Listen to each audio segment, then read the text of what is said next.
രോഗി ആരാണെന്ന് മാത്രം പിടികിട്ടിയില്ല. ആ ഘട്ടത്തിലാണ് ഒരു ദിവസം ഗംഗയുമായി ഞാൻ തെക്കിനിയിലെത്തിയത്.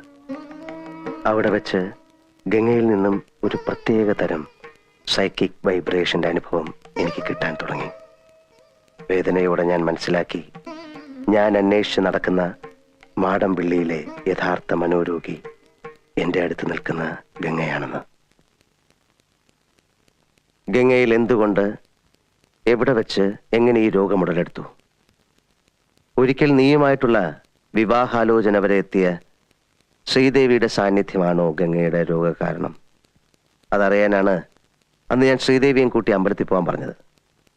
പക്ഷെ ഗംഗയ്ക്ക് അതൊരു പ്രശ്നമേ അല്ലെന്ന് എനിക്ക് വളരെ വ്യക്തമായി. പഴങ്കഥയിലെ നാഗവല്ലിയുടെ ഒരു കാര്യം പറഞ്ഞ് ഗംഗയെ പ്രകോപിപ്പിക്കാൻ ഞാൻ ശ്രമിച്ചു. നാഗവല്ലിയുടെ ചിലങ്കയെ ചൊല്ലി എന്തൊക്കെയോ പറഞ്ഞ് ഞാൻ ഗംഗയോട് എതിർത്തു.